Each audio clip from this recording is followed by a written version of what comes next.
Guys, it's that time of year again. It's December. You know what that means? Time for a medieval fantasy movie, and what better than what could be arguably one of the biggest movies of the year. Actually, it could arguably be the biggest movie of the year, The Hobbit, The Desolation of Smaug. Now, I'm not a huge fan of Lord of the Rings. I'm a big enough fan to own the first one on Blu-ray. I don't own Extended Edition, because I'm waiting for the Hobbit Trilogy Extended Edition set to get that. But I do own the Lord of the Rings Extended Editions. I've actually never seen the original Lord of the Rings. I've only seen the Extended Editions. Yeah, I think they're all really great movies. I enjoyed the first one quite a bit, the first Hobbit, that is. It was pretty good, nothing to go, oh my god, about. But it was good, and it had a really nice setup. The trailers for this movie were like, oh my god, this could be like The Empire Strikes Back of the Hobbit series. Now, it kind of accomplishes that.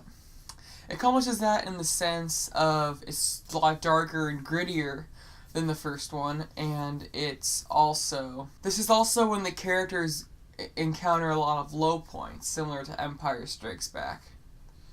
And they both have, I guess you can say, a open-ended ending, because the Return of the Jedi was probably planned, I don't know. And definitely their back end was planned, so it's an open-ended ending so they could continue it. In that sense, Empire Strikes Back of the Hobbit trilogy, I'd buy that. Is it as good as Empire Strikes Back? Hell no. Is it as good as Two Towers? Hell no. Now, it's directed by Peter Jackson. He did the original Lord of the Rings trilogy, and he did the first Hobbit. Now he's also doing the third Hobbit. His direction was fine. It's Peter Jackson, as you would expect. I think I saw his cameo, because my friend who's in the theater with me screamed it out, and it was like, shut up. But thanks for pointing it out. Now, Peter Jackson, what he's probably best at, from what I've seen, is his world building, and that is still at a super high level in this one. You buy the world, you think, okay, this place exists. I'm not watching New Zealand, which is beautiful. I'm watching Middle Earth. There's those classic landscape shots of them walking. It's very good. The movie's beautiful. The only downside is maybe the CGI. A lot of it's noticeable because the arrows, really noticeable, is that they're CGI. And I actually think the Lord of the Rings looks better than the Hobbit movies, because one simple reason: they use makeup for their orcs, and it's like that's a real orc. This one they have the white guy, and it's just like that. Just go. This movie's gonna make over $1 billion at the box office, most likely. If not, it'll hit $600 million easily. They couldn't afford the money to make a white orc for everyday shooting. They had to CGI him.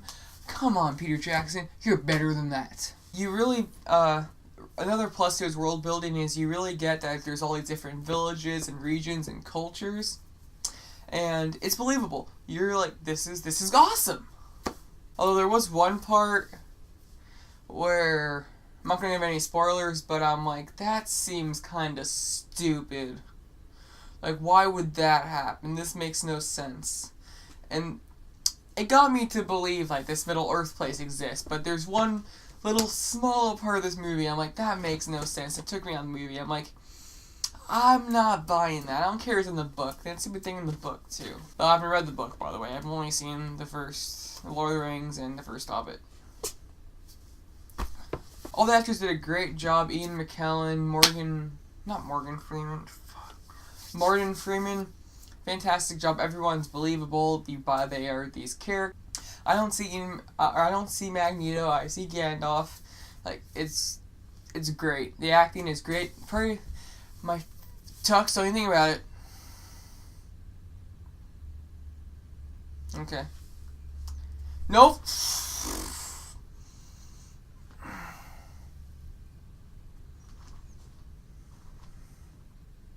Evangeline Lilly. I don't know if that's how you pronounce it. Stop. What the hell, Tux? You're looking at the camera? Okay. She plays Tari. I don't know. She's the elf chick, and she's a bad ass. Tux, what are you doing?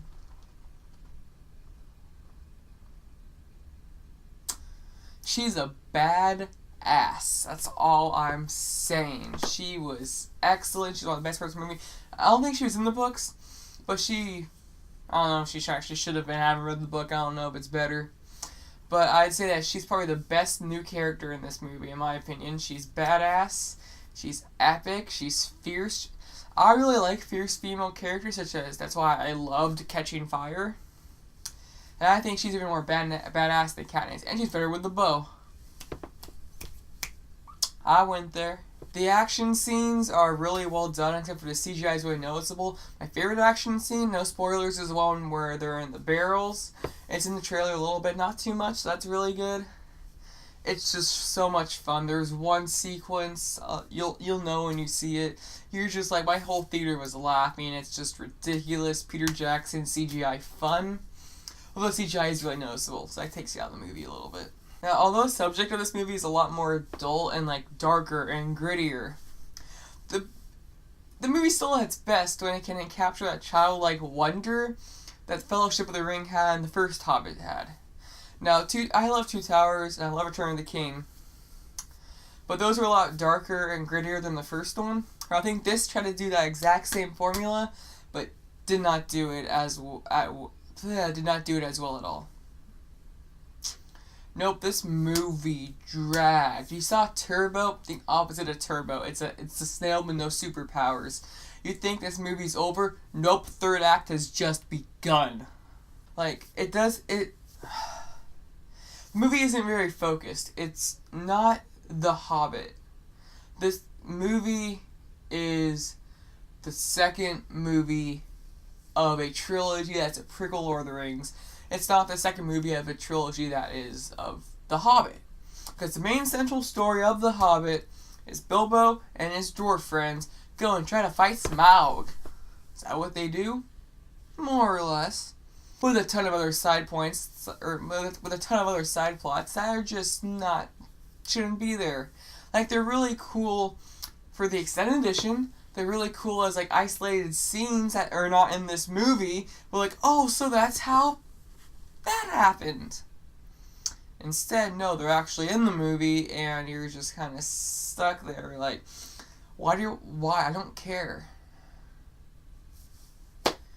Oh, I guess that part was kind of cool, but then I don't really care. I care about Bilbo and the dwarves, and they aren't focusing on them. Like, there's parts where it's like, yes, this is epic, and then it cuts back to the side plot, and you're like, we lost me again. Yeah, like, this is a lot darker, and, I mean, I understand this is before Sauron has been reborn and stuff, but, so shouldn't it be a little bit more lighthearted? Just focus on the dwarves, just focus on Bilbo. I must call him Frodo.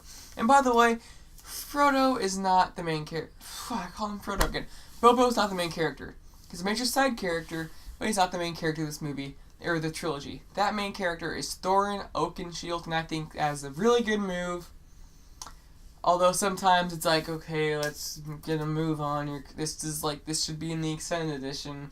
Or maybe it should have been 2, or maybe even 1 movie, instead of fucking 3! Now, the biggest selling point of this movie, and the marketing of everything, first one had Gollum, this one has Smaug, voiced by Benedict Cumberbatch. His voice is perfect, it's wonderful, it's menacing. When Smaug is first unveiled, no spoilers, the spoiler-free review, I'll say I had the same chills and same fear as when I saw Jurassic Park in theaters, and when the T-Rex first escaped. I was standing there motionless, chills going down. It's wonderful. And it's the Smaug stuff starts off wonderful, it's great. Me and Bilbo are having a little conversation, it's wonderful, and then side plot goes back, it's wonderful. And then anything's gonna end, and it just keeps dragging on and on and on and on and on and on and on and on and on and on and on and on. And you're like, when is this movie ending? I'm just ready to leave right now. This movie just end, okay? Like, I think the parts with Smaug when he first reveals like 40 minutes left in the movie or something close to that. And it should have been like 15 to 20. In all honesty. In my opinion. My friend loved it. My friend thought Smaug was great. Some people have been calling Smaug the greatest dragon in the world. Or in cinema history. I disagree with that. But he's probably the most menacing villain we've had in recent memory in film, at least definitely of this year. Like, he's much better than Khan. A lot better than Khan. The weird thing is, this movie is very slow. It's very, like, boom, boom. Like, anything that's building up something kind of is. The ending's really abrupt. It's abrupt as all hell. You're like, oh, it's over? Oh, I guess I'll wait a year now. Okay. I think it could have had an actual conclusion, maybe? Although, I love the ending, though. I'm not going to say that. I mean, it could have had a conclusion, but the way it ends, I sat there, chills, and ready to buy my ticket to there and back again. So, I guess I'm going there and back again. I'm sorry. So, if that was his job, A+, my ticket is bought. I actually love the ending. The way it ends is great. Build up there is okay. And overall, it's a very good movie. Pretty good movie. Nothing to rave about, though, in my opinion. It's not that good. Oh, I'm just going to mention really quickly Howard Shore returns to do the score. It's great. It's fantastic. The Lord of the Rings scores are always really good, and you should know that by now. Back to the whole Empire Strikes Back thing. I said, yes, it kind of is, like, the story element-wise, but not the quality-wise. It's not close to Two Towers either. Like, I'd give Two Towers a 5 out of 5 easily. Because I've only seen Extended, but I give 5 out of 5 easily. This isn't close to a 5 out of 5 at all. But I'll still recommend seeing it. I think maybe what might happen, so maybe watching Game of Thrones Season 1. Like, I really enjoyed it when it was over, but I'm like, that was really slow and boring, though. But now we're ready to go see what's going to happen next. Then I started rewatching Game of Thrones with my parents, and that was fun. It was, but it was, like, sexy, and it's like... And I'm just sitting there, like, eating my popcorn, like, yep, this is some fun. Hey, hi, Mom. I noticed everything had meaning, and everything was set up perfectly, so maybe that's why I might think about, like, marathon all 6 movies. I'll be like, 5 out of 5, everything's perfect. But as of right now, I'm doing this as a standalone movie. For how good it was pretty good. Not really, really good. Get a 4 out of 5. It wasn't okay at 3 out of 5. It was pretty good. So I give The Hobbit, Desolation of Smaug, 3.5 out of 5. Pacing is god shit awful. CGI is really noticeable and takes you out of the movie. But brilliant ending. Smaug is great. Everyone in the film is great. There's no really boring scenes. It's just woven really badly. So you're like, when's this ending? It felt like 4 hours. It was... I'm pretty sure it was shorter than the first one, which is just... What's wrong with this picture, Peter Jackson? Fix your pacing issues. This movie had been an hour and a half. Probably 5 out of 5. There was just the Smaug, Dwarf, and Bilbo stuff. 5 out of 5. Yeah, probably 5 out of 5 easy. It would be like an hour and a half. It's not a lot of side stuff I don't give a shit about. It loses a point and a half. But still well worth seeing. I'm excited to get the extended edition, even though you say it's too long. It's like, yeah, but I'm just going to have all the footage so I can marathon all 6 movies one day. So that's it, and if you're like, but I want to talk spoilers, tell me about I've seen the movie. Well, soon there will be a spoiler review of this up here, and I should have a couple friends with me. We'll talk about it, and it'll be a really good time. So no spoilers in this review. You can click the link in the description to go either read my written review at geekdoutnation.com, or you can click down below to go my spoiler review when that is up.